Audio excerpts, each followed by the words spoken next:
और today's topic is energy. इससे पहले हमने वर्क की डिस्कशन की है कि साइंस की टर्म में वर्क किसे कहते हैं। जिस टाइम किसी बॉडी पे कोई फोर्स एक्ट करे और उस फोर्स के एक्ट करने के साथ साथ बॉडी कोई डिस्टेंस भी कवर करे, तब ही हम कंसीडर करेंगे कि बॉडी वर्क कर रही है। वर्क कराने के लिए एनर्जी रिक्वायर होती है, और अगर कोई बॉडी वर्क कर रही है तो इसका मतलब है कि उसके पास एनर्जी है। The ability of a body to do work is called energy. किसी भी बॉडी की वर्क करने की जो एबिलिटी है उसको एनर्जी कहते हैं।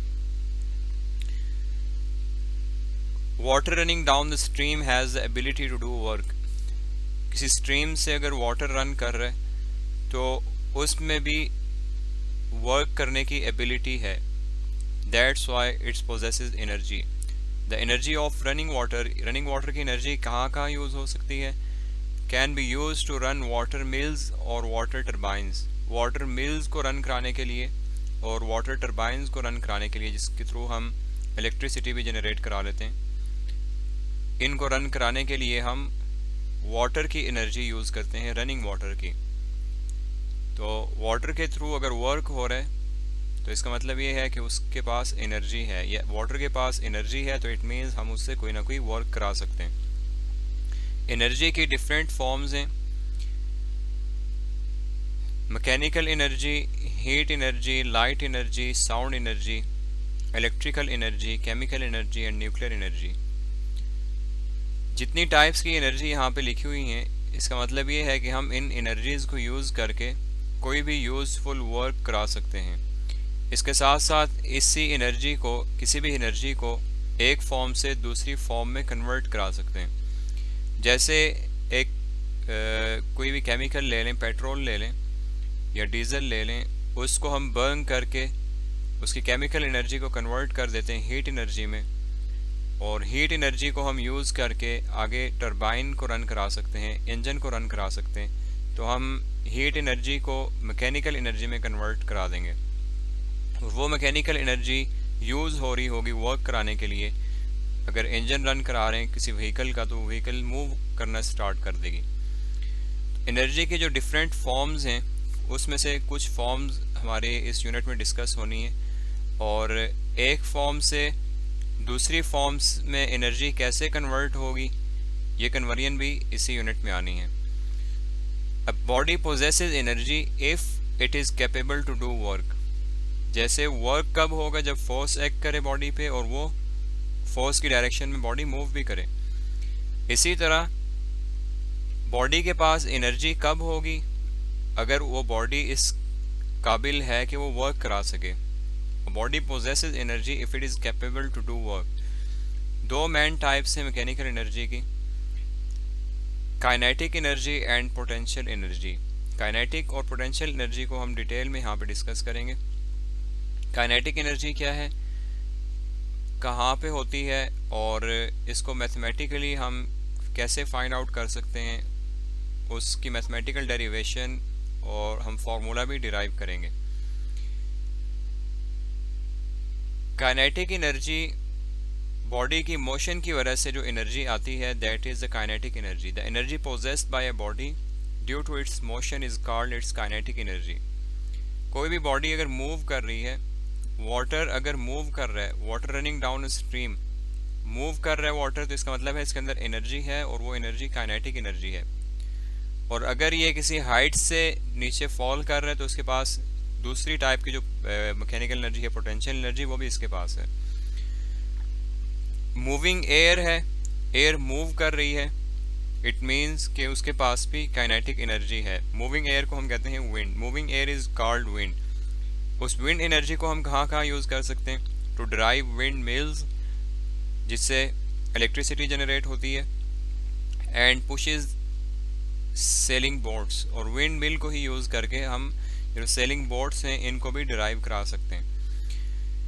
Moving water in a river can carry wooden logs through large distances. एक मूविंग वाटर पे अगर हम किसी भी वुड का बड़ा सा पीस रख दें, जैसे शिप है, तो मूविंग वाटर जो है उस शिप को उस वुडन लॉग को काफ़ी दूर तक लेके जा सकता है। क्यों लेके जा सकता है? क्योंकि इसके पास काइनेटिक एनर्जी है। And can also be use to drive turbines for generating electricity. और मूविंग वाटर को हम इलेक्ट्रिसिटी जनरेट कराने के लिए भी यूज़ कर सकते हैं अगर हम मूविंग वाटर के रास्ते में टर्बाइन को प्लेस कर दें। Thus a moving body has kinetic energy because it can do work due to its motion. क्योंकि वो मोशन की वजह से टर्बाइन को रोटेट कराएगा या वुडन लॉग को, शिप को मूव कराएगा। तो इसका मतलब ये है कि वाटर के पास, विंड के पास काइनेटिक एनर्जी है। जब मोशन स्टॉप हो जाएगी वाटर की, विंड की या किसी भी मूविंग बॉडी की, तो उसके पास काइनेटिक एनर्जी ख़त्म हो जाएगी। काइनेटिक एनर्जी तब तक होगी जब तक बॉडी मोशन में है। The body stops moving as soon as all of its kinetic energy is used up. या फिर दूसरी टर्म में हम ये कह सकते हैं कि पानी के पास जितनी काइनेटिक एनर्जी है, जब वो सारी की सारी यूज़ हो जाएगी तो पानी मूव करना रुक जाएगा और कोई भी काइनेटिक एनर्जी क्योंकि उसके पास नहीं रही। काइनेटिक एनर्जी को मैथमेटिकली हम कैसे फाइंड आउट करेंगे, उसकी डेरिवेशन और एक्सप्लेनेशन डिराइव कैसे करना है। Consider a body of mass m moving with velocity v। कोई भी एक बॉडी है जिसका मास m है, वो वेलोसिटी v के साथ मूव कर रही है। कोई भी व्हीकल हो सकती है, मोटर बाइक हो सकता है, कोई पर्सन हो सकता है, कोई ऑब्जेक्ट हो सकता है। कोई भी बॉडी है उसका मास m है और वो वेलोसिटी v के साथ मूव कर रही है। जैसे हमने इक्वेशन ऑफ मोशन डिराइव की थी कि एक मूविंग बॉडी को कंसीडर किया था, उसकी इनिशियल वेलोसिटी थी, फाइनल वेलोसिटी थी, उसमें एक्सिलरेशन आया था। हमने उन टर्म्स को यूज़ करते हुए ग्राफ पे प्लॉट किया था और इक्वेशन ऑफ मोशन डिराइव कर ली थी। ऐसे ही हम एक बॉडी को कंसीडर कर रहे हैं क्योंकि मोशन से ये काइनेटिक एनर्जी रिलेट करती है, तो हम मूविंग बॉडी को लेंगे। वो मूविंग बॉडी कोई भी हो सकती है जिसका मास m है और वो v वेलोसिटी के साथ मूव कर रही है। द बॉडी स्टॉप्स, जब मूव कर रही है तो इसका मतलब है उसके पास काइनेटिक एनर्जी है। कुछ टाइम के बाद वो बॉडी स्टॉप कर देती है after moving through some distance. S distance उसने कवर किया है और वो एस डिस्टेंस कवर करने के बाद बॉडी स्टॉप हो गई है। वो स्टॉप क्यों हुई है? Due to some opposing force such as force of friction acting on it. अगर एक व्हीकल ही रोड पे मूव कर रही है और उसको विदाउट अप्लाइंग ब्रेक वो स्टॉप कर जाती है, तो वो क्यों स्टॉप कर रही है? Due to some opposing force. हम कोई भी और फोर्स नहीं ले रहे, सिर्फ फोर्स ऑफ फ्रिक्शन की वजह से कंसीडर कर रहे हैं वो मूविंग बॉडी स्टॉप कर रही है। The body possesses kinetic energy and is capable to do work against the opposing force F। जब तक वो बॉडी मोशन में है उसके पास काइनेटिक एनर्जी है, वो अपोजिंग फोर्स फ्रिक्शन को उसके अपोजिंग फोर्स के अगेंस्ट काम करती रहेगी। या फिर ये कह सकते हैं कि जो काइनेटिक एनर्जी बॉडी के अंदर है वो यूटिलाइज होती जाएगी कि किसी ना किसी तरीके से वो अपोजिंग फोर्स कम हो जाए और बॉडी स्टॉप ना हो। लेकिन अगर अपोजिंग फोर्स ज़्यादा हुई तो वो काइनेटिक एनर्जी यूज़ होते होते कम होती जाएगी और अपोजिंग फोर्स फिर उससे ज़्यादा हो जाएगी और बॉडी स्टॉप हो जाएगी।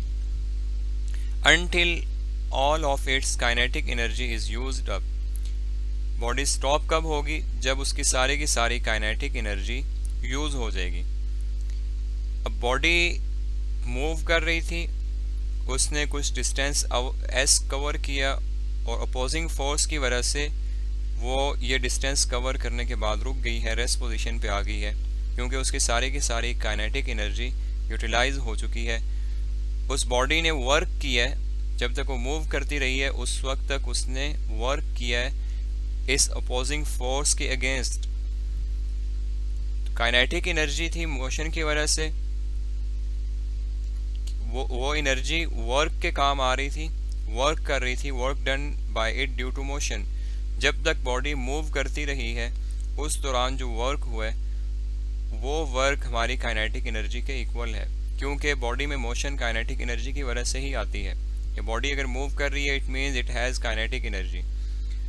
अगर बॉडी के अंदर एनर्जी नहीं है तो वो मूव नहीं कर सकेगी, और और जब मूव कर रही है तो मोशन की जो एनर्जी है उसको हमने पढ़ा है, that is the kinetic energy. यहाँ से आगे हम इसकी डेरिवेशन स्टार्ट करेंगे।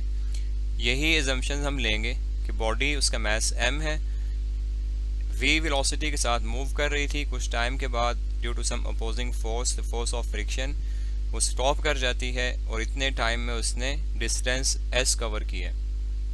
तो काइनेटिक एनर्जी बॉडी की वो सारी की सारी यूटिलाइज हो गई है वर्क डन में ड्यू टू मोशन।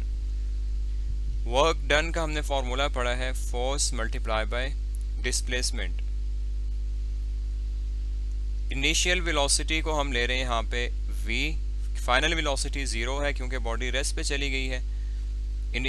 हमारे पास फाइनल वेलोसिटी नहीं होगी तो इसलिए हम इनिशियल वेलोसिटी को ही v ले रहे हैं, इसको vi यूज़ नहीं करेंगे। And according to Newton second law of motion, body जब मूव कर रही है तो उसके अंदर एक्सिलरेशन आना है या डिसेलरेशन आना है। F is equal to ma। इससे आगे हम बोर्ड पे सॉल्व करते हैं। हमने जो क्वांटिटीज़ ली हैं, एक है बॉडी का मास m, उसकी वेलोसिटी है v, उसने डिस्टेंस कवर किया है s, और उस बॉडी के पास काइनेटिक एनर्जी थी जिसकी वजह से बॉडी में वर्क डन हुआ है। और हम ये चीज़ डिस्कस कर चुके हैं कि काइनेटिक एनर्जी बॉडी की it is equal to work done, और वर्क डन का फॉर्मूला हम लास्ट टॉपिक में डिस्कस कर चुके हैं। It is equal to force multiply by displacement in the direction of applied force. अब यहाँ पे इनिशियल फाइनल वेलोसिटी क्योंकि बॉडी की 0 है, हमारे पास सिर्फ और सिर्फ इनिशियल वेलोसिटी है और हम उसको v के इक्वल लिख रहे हैं। और न्यूटन सेकंड लॉ के मुताबिक अगर बॉडी मूव कर रही हो, उस पर फोर्स अगर एक्ट कर रही है तो वो बॉडी मूव करेगी, उसके अंदर एक्सिलरेशन या डिसेलरेशन आएगा। दैट एक्सिलरेशन और deceleration will be equal to f divided by m। इसी इक्वेशन को, इसी फार्मूले को हम यूज़ कर रहे हैं। अब हमने ये देखा है कि बॉडी की स्पीड कम हो रही थी, इसका मतलब ये है कि उसका एक्सिलरेशन नेगेटिव था। तो यहाँ पे हम ये साइन लिख सकते हैं कि जो हम कंडीशंस लिख रहे हैं उसके मुताबिक acceleration is equal to negative of force per unit mass. हमने फाइंड आउट करनी है काइनेटिक एनर्जी और उसके लिए हम यूज़ करेंगे third equation of motion. Third equation of motion हम क्यों यूज़ कर रहे हैं? क्योंकि हमारे पास डिस्प्लेसमेंट की भी इंफॉर्मेशन है, एक्सिलरेशन या डिसेलरेशन की भी इंफॉर्मेशन है, फाइनल वेलोसिटी की भी कोई ना कोई वैल्यू है हमारे पास, और इनिशियल वेलोसिटी भी हमें पता है। इस इक्वेशन को यूज़ करेंगे और उसके साथ साथ हम जो हमने स्टार्ट में ये फॉर्म लिखी है kinetic energy is equal to Fs, इन दो रिलेशंस को यूज़ करके हम एक फाइनल फॉर्म बनाएंगे जिससे हम काइनेटिक एनर्जी फाइंड आउट कर लेंगे।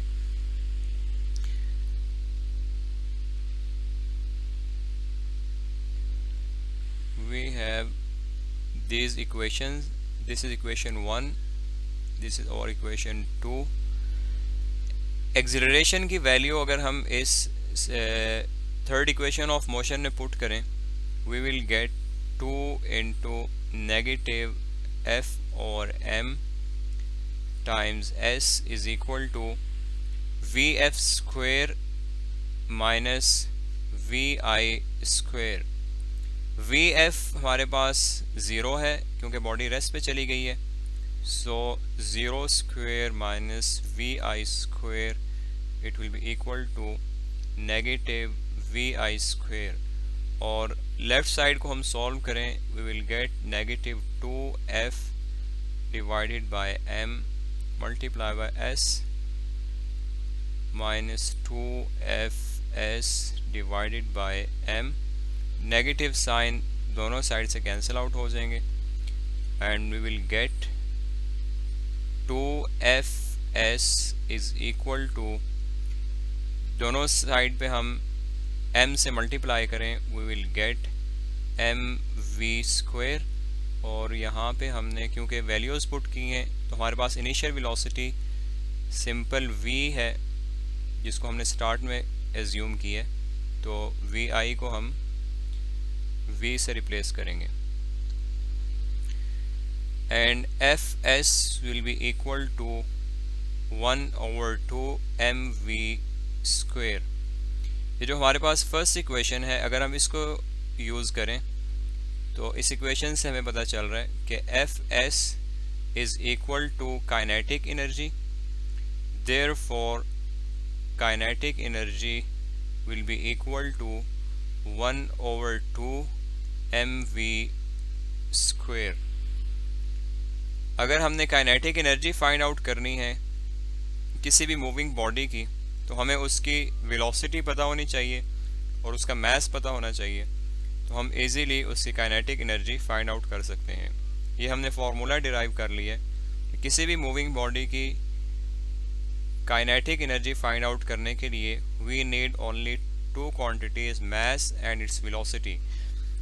इसी फार्मूले को हम देख के ये भी बता सकते हैं कि kinetic energy depends on mass of a moving body and square of its velocity. Body का मास इंक्रीज कर जाए तब भी काइनेटिक एनर्जी इंक्रीज करेगी, अगर बॉडी की स्पीड इंक्रीज कर जाए तब भी काइनेटिक एनर्जी इंक्रीज करेगी, बल्कि वो बहुत ज़्यादा इंक्रीज करेगी, स्क्वायर टाइम्स इंक्रीज करेगी। अगर स्पीड डबल हुई है, मींस 2 से हमने इसको मल्टीप्लाई किया स्पीड को, तो वो 4 टाइम्स काइनेटिक एनर्जी ज़्यादा हो जाएगी। अगर स्पीड 4 टाइम्स ज़्यादा हुई है तो 4 का स्क्वायर 16 होता है, तो काइनेटिक एनर्जी हमारे पास 16 टाइम्स ज़्यादा हो जाएगी। तो kinetic energy depends on mass of a moving body and square of its velocity.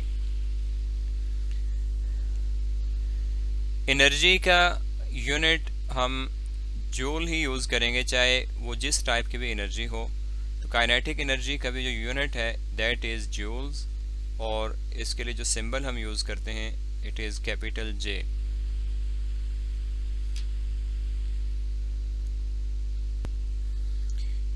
फिर अभी हमने डिस्कशन की है कि वेलोसिटी या मास के इंक्रीज़ करने से काइनेटिक एनर्जी इंक्रीज़ करती है, या वेलोसिटी इंक्रीज़ करने से काइनेटिक एनर्जी बहुत ज़्यादा इंक्रीज़ करती है ड्यू टू इट्स स्क्वायर। उसी के लिए हम एक एग्जांपल के थ्रू चेक कर लेते हैं।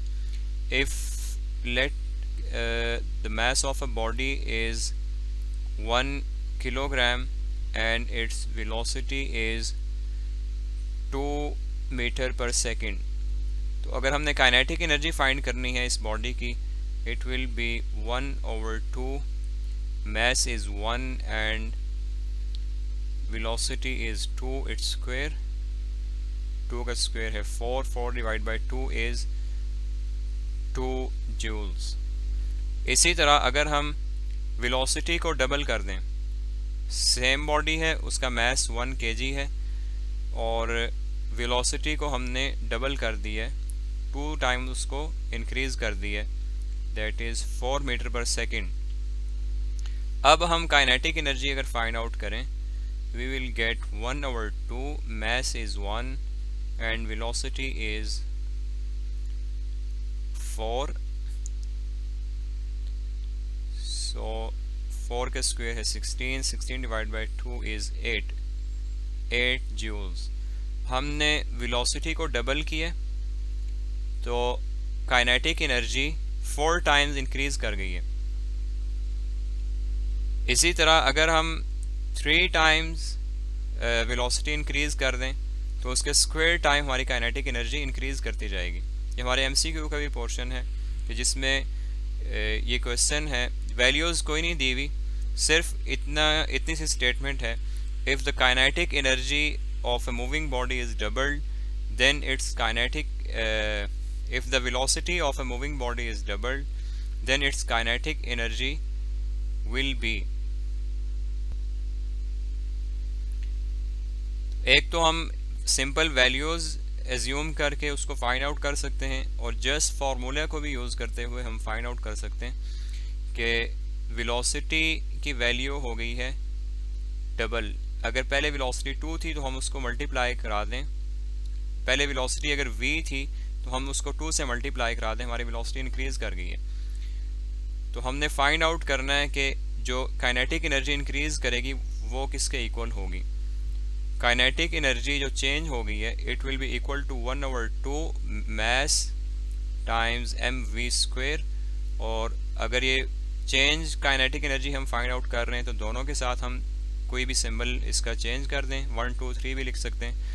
यहाँ पे वैल्यूज़ पुट करें 1/2 mv' की वैल्यू हम 2 टाइम्स ले रहे हैं 2v²।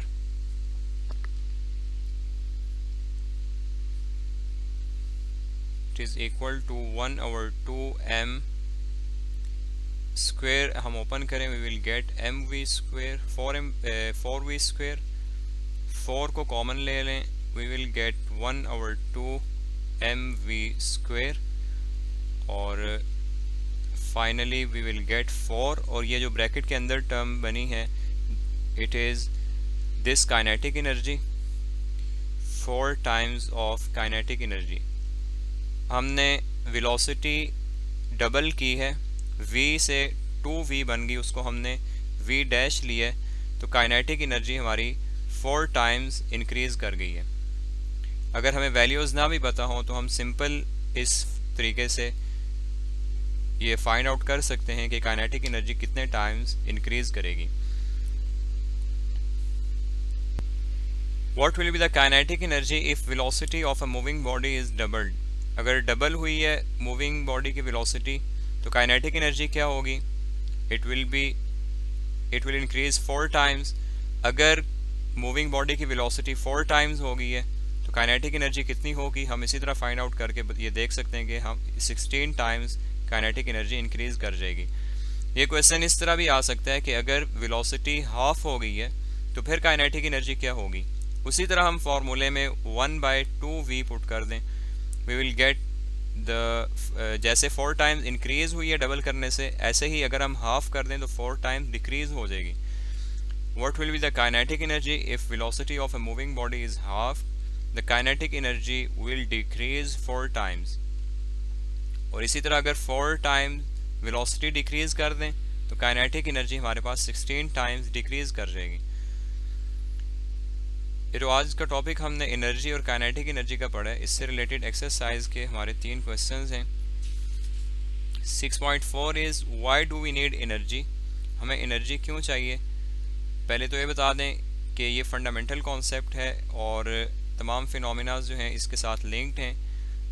और एनर्जी हमें क्यों चाहिए? एक एग्जांपल में ये आ गया कि जैसे हमें वाटर से अगर कोई काम लेना है तो उसके पास एनर्जी होगी तो तभी उससे हम कोई वर्क करा सकेंगे। ऐसे ही सेकंड एग्जांपल में आप ये ऐड कर सकते हैं energy is required to move and to stop a moving body. अगर बॉडी को मूव कराना है तो तब भी हमें एनर्जी चाहिए और मूविंग बॉडी को अगर स्टॉप कराना है तो तब भी हमें एनर्जी चाहिए। Question 6.5 is define energy, give 2 types of mechanical energy. Define करना है एनर्जी को, ये डेफिनेशन आ गई और मैकेनिकल एनर्जी की 2 टाइप्स लिखनी है, सिंपल उनके नाम्स लिखती है। Question 6.6 is define kinetic energy and derive it's relation. Kinetic energy को डिफाइन करना है और उसका रिलेशन डिराइव करना है। रिलेशन डिराइव करने के लिए उसी से आगे डेफिनेशन से आगे कंटिन्यू करें यहाँ एंड तक, लेकिन हम इस क्वेश्चन को एक और फॉर्म में सॉल्व करेंगे। We can write explain the term kinetic energy. हमने काइनेटिक एनर्जी को कम्प्लीटली एक्सप्लेन करना है। सबसे पहले डेफिनेशन लिखेंगे, उसके बाद एग्जाम्पल लिखेंगे। एग्जाम्पल में 2 एग्जाम्पल्स यहाँ पे डिस्कस हुई हैं, एक विंड की और दूसरी मूविंग वाटर की। उसके बाद एक्सप्लेनेशन है। एक्सप्लेनेशन यहाँ से हमारी स्टार्ट हो रही है, यहाँ तक एक्सप्लेनेशन का पोर्शन बन जाएगा। मैथमेटिकल डेरिवेशन उसके बाद लिखेंगे, यहाँ से लेके ये डेरिवेशन यहाँ पे एंड हो गई है। मैथमेटिकल डेरिवेशन के बाद हम डिपेंडेंस लिखेंगे कि काइनेटिक एनर्जी किस किस पे डिपेंड कर रही है। फॉर्मूले को देखते हुए हम ये लाइन लिख लेंगे, this equation shows that kinetic energy of a moving body depends on mass of a body and square of its velocity. और एंड पे यूनिट लिखेंगे, the unit of kinetic energy is joules. इसी formula को use करते हुए हमारी एक example solve होगी और 2 या 3 न्यूमेरिकल प्रॉब्लम्स हैं। हम न्यूमेरिकल प्रॉब्लम्स को सॉल्व करते हैं। एग्जांपल तो ऑलरेडी बुक में सॉल्व है। न्यूमेरिकल प्रॉब्लम नंबर 3 है a car weighing 12 kilo newton has speed of 20 metre per second. एक कार है, उसका वेट 12 किलो न्यूटन है और मूव कर रही है वो 20 मीटर पर सेकंड की स्पीड से। Find its kinetic energy. We have to find kinetic energy. जितने भी न्यूमेरिकल प्रॉब्लम सॉल्व करेंगे आप लोग 5 हेडिंग्स के साथ लिखेंगे। Given data to find formula में हमारे पास काइनेटिक एनर्जी का एक ही फार्मूला है 1/2mv²। और उसके बाद हमारा सोल्यूशन स्टार्ट होगा। वेलोसिटी हमें गिवन है, मास गिवन नहीं है लेकिन वेट गिवन है, but we know that weight is equal to mg। और हम अगर मास फाइंड आउट करना चाहें m will be equal to w divided by g। w is 12 kilo newton, it is 12 exponent 3 newton, 12,000 newton divided by 10 metre per second square. So mass of this car will be 1200 kilograms.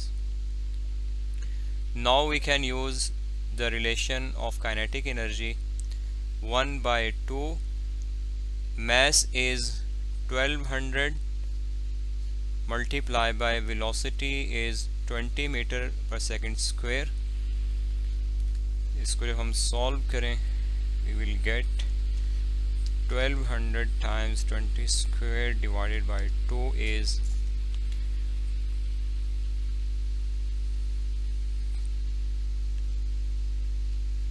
240000 joules। और जो हमारा answer given है वो kilo joules की form में है। हम इसको लिख सकते हैं 240 kilo joules. So the kinetic energy of a car weighing 12 kilonewton moving with velocity of 20 meter per second is 240 kilojoules.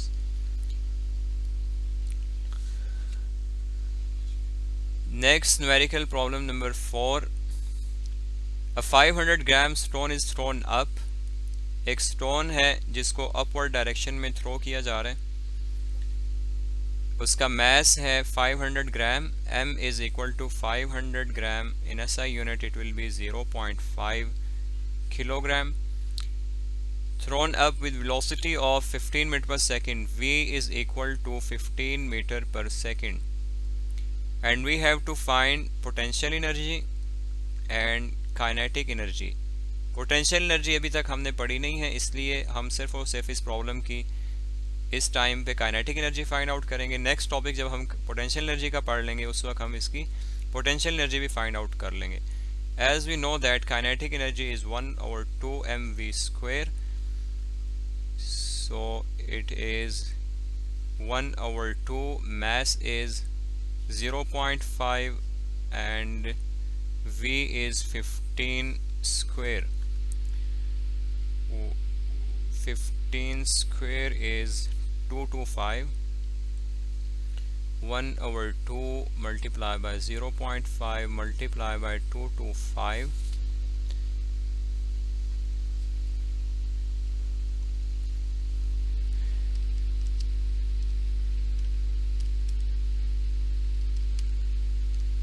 So the answer is kinetic energy of this stone which is thrown up is 56.25 joules.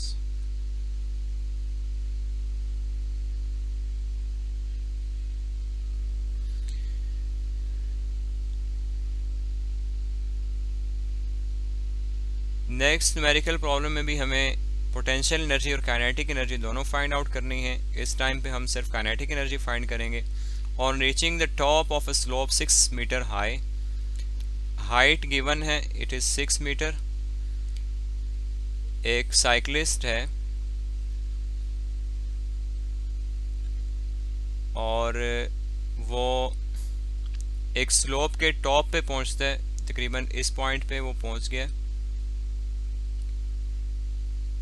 यहाँ पे एक cyclist है जो slope के top पे पहुंच चुका है, has a speed of 1.5 metre per second.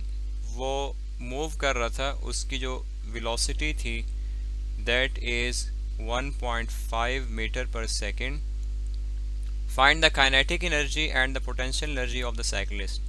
We have to find the kinetic energy and potential energy.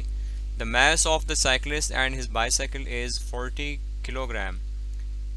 Cyclist का मास और बाइसाइकिल का मास 40 किलोग्राम ये गिवन है, टोटल मास है। वही फार्मूला यूज़ करेंगे। Kinetic energy is 1/2 mv square, which is equal to 1/2.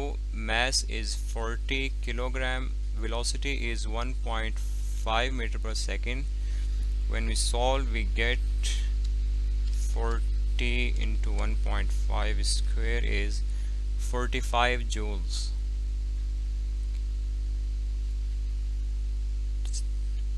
Slope के top पे जो साइकिलिस्ट ये पहुंचा हुआ इस टाइम पे, इसकी काइनेटिक एनर्जी 45 जूल्स है जब वो 1.5 मीटर पर सेकंड की वेलोसिटी से मूव कर रहा था।